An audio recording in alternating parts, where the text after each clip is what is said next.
Hello, everyone. Thank you for joining me. I'm Jill Bloom with Walls and Ceilings, and welcome to If Walls Could Talk. It's always a great day to spend some time with my good friend, Trent Cotney, partner with Adams and Reese. Trent, great to see you. Thanks for joining me. Jill, happy to be here. Well, Trent, we've got a big topic we should spend some time on today. Employment agreements, severance, unemployment claims. There's a lot going on there. It sounds like recently you're getting some phone calls, maybe Yeah. more than a few, but what does everybody need to know? Yeah. Hey, look, and employment related issues are always a big deal in construction, right? And it doesn't matter whether what type of contractor or trade you are, you're going to face these issues. So, navigating employment related problems is one of the biggest risk mitigation things that you can do. And typically, what I always recommend you start off with is good, solid employee manual, right? Your manual has to cover any policy that you want to enforce. I always say if you want to enforce something, you got to have it in writing somewhere, and you got to have an acknowledgement from the employee that they're bound to those policies and procedures. So regardless of whether it's what you wear to work, social media policy, clock in, clock out, PTO, whatever it might be, all those things should be in a manual somewhere to kind of track that, right? But Joe, where we've been seeing a lot of problems lately are, hiring and firing and how to navigate that and really what to do. That's the big issues, right? That's where For it gets a sure. little bit more dicey. And, I approach things, I like to approach things in a practical manner, obviously apply the, legal to it. But when you've got someone that you need to terminate, right? There are a handful of states that are at will that allow you to kind of fire anyone at any time for any reason. There are other states that may have some more restrictions, or you may be a union contractor, there may be a collective bargaining agreement, whatever it might be. But the key thing is that if you are going to fire someone for poor performance, you need to document it well, right? So contractors do a very bad job at documenting poor performance, right? Putting your best foot forward in documentation. How many times have we talked about that, right, Jill? But Yeah. the thing I like to tell people is that if you've got someone that is problematic that you want to terminate, right, and you think that they may be a problem down the road, consider severance. Okay, severance in most situations is not mandated, right? You don't have to give severance federally. There are a few nuances, like some states have some rules if there's, plant closings or mass layoffs or things like that. But typically you aren't required to give severance unless there's an agreement that states that, or a collective bargaining agreement, something like that. But what I like to do is say, look, if there's someone that might potentially give you trouble down the road, what you can do is say, look, I'll pay you 1 week, 2 weeks, a month, whatever it might be, in exchange for the execution of a severance agreement.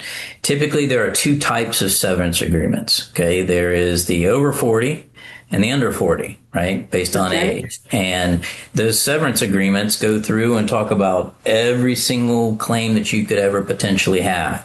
You've got, a certain amount of time that the employee can review that with counsel and then get back to you and sign it.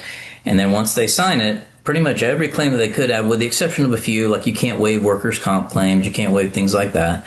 But if they sign it and you pay them the severance agreement, then you've got a good release that you can use for future stuff. The other thing is that your goal is to try to close the book, right? Close the chapter, move on to the next thing. And oftentimes those agreements are useful to do that. But if you're an at-will state but Mm-hmm. if you've got an employee that's a problem anyway, do you Mm-hmm. have to give a reason? I mean, it's just like, No, can't you cut you can ties and fire somebody at any time for any reason. And one of the things I always say is that when you're firing somebody, you always got to have the rule of two, right? You always have somebody there to witness what you're saying, but less is more. I mean, right. Jill, trust me when I say there's been plenty of times when I'm firing somebody that I really wanted to tell them what I think about them, but that's not the thing to do. Okay, less is more. You basically just stick to the script. Don't engage, don't argue, don't fight, and that's it. But so you don't have to have a reason, right? You don't have to have a reason. You don't have to offer severance. But if you have a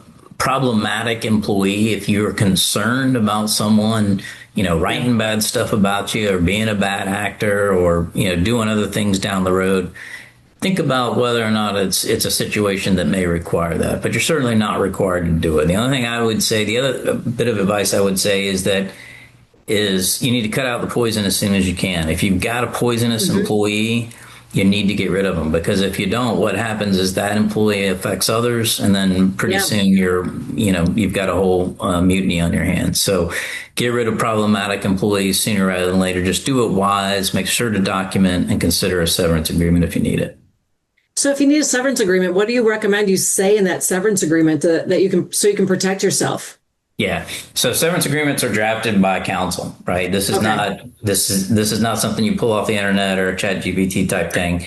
It's got to be, it is very, very specific. It is very, very lengthy. And if you didn't know what potential claims you had, you will know by the time you read it. And that's intentional because you have to fully disclose everything. So it goes through wage and hour, it goes through, whatever potential claims that you might have. And at the end of it, you are basically waiving and releasing all those claims in exchange for the payment. So that is the idea behind it, is that you're giving something, but you're not giving something for nothing. So the goal there is have them sign up on something, sleep a little better at night, knowing that you got it, even if you had to pay something for it, for those problematic employees. So what's the big difference between over 40 and under 40?